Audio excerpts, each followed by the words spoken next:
Mike Cernovich. To some, he's a lawyer and a right-wing activist. To others, he's a lawyer and a goddamn boss. Why? Well, yesterday, on July 30th, he won his case on the Second Circuit Court of Appeals to unseal documents regarding Jeffrey Epstein's pedophile sex trafficking ring. A lot of things have come out, and some are quite juicy. Let's get into it.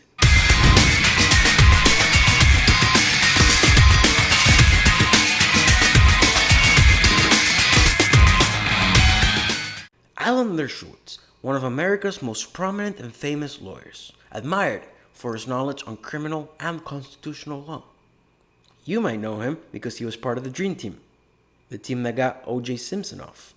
The records released indicate that Dershowitz had sexual relations with Jane Doe number 3 while she was a minor, many times in New York, in Florida, the Virgin Islands, in the famous Lolita Express. And for those of you who don't know what the Lolita Express is, it's Jeffrey Epstein's famous airplane where he would take him and his alleged pedophile friends to his private island. Now, Dershowitz flew on the Lolita Express 12 times. That alone is sketchy. Dershowitz helped negotiate a deal with the feds that would provide immunity from prosecution for Epstein, for Dershowitz, and for Epstein's co-conspirators for all the crimes that happened in Florida in 2007. Additionally, Dershowitz and the government kept that provision secret from the victims, and that's a direct violation of the Crime Victims' Rights Act. Moving on. Bill. Bill Clinton was finally named. God! And what's with this picture? This is real. Jeffrey Epstein had this painting commissioned. Why? There's a very interesting part in the deposition released in the documents yesterday. Let me read it to you. When you say you asked him, why is Bill Clinton here? Where was here? On the island. When you were present with Jeffrey Epstein and Bill Clinton on the island, who else was there? Ghislaine, Emmy, and there were 2 young girls that I could identify. I never really knew them well anyways. It was just 2 girls from New York. And were all of you staying at Jeffrey's?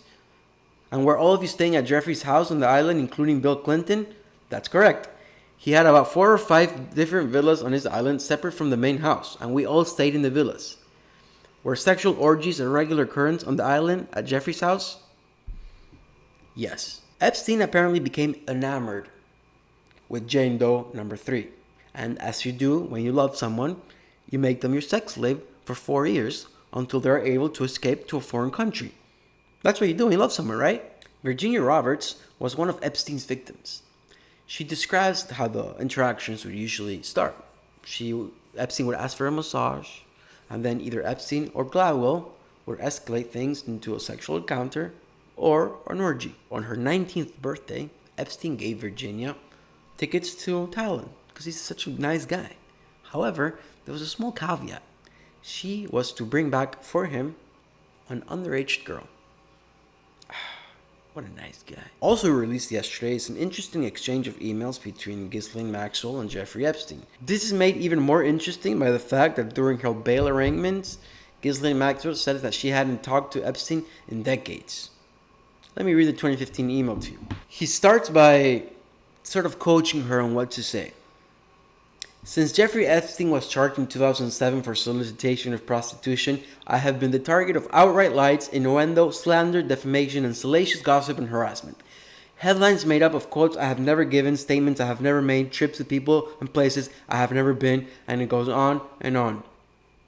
Later, he says, you have done nothing wrong, and I would urge you to start acting like it. Go outside, head high, not as an escaping convict. Go to parties, deal with it. Yeah, go to parties, deal with it.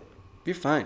Virginia Roberts said she was trafficked to the following men: Bill Clinton, Alan Dershowitz, Glenn Dibben, Stephen Kaufman, and Prince Andrew. Will there be others? I believe so. Probably powerful men, leaders of the world. Of course, not President Trump. We all know he has an outstanding moral character. And there's absolutely not a single shred of evidence, not a single little picture shred of evidence that Trump ever met Ghislaine Maxwell or Jeffrey Epstein. Ever. Not a single picture. These people are very rich, very powerful, quite old. So what's the proper punishment for them? I don't think it's prison, I don't think it's going to prison. I think we should take their wealth, give it to the victims, give some of the money to organizations that help victims, and then we should grab them one by one, cut their off. And then feed it to your dog. Good girl. Who wants a little Bill Clinton? Good girl. Alan Dershowitz for anyone? Good girl. How about a little Royal Prince Andrew? Hello, man. Go. Hello. Good girl. Are the allegations true? I think so. Will more people be named? I hope so. Will these people come to justice? I don't think so. Will Ghislaine Maxwell make it to court? I bet she won't. What do you think? Like, comment, subscribe. Ginger out.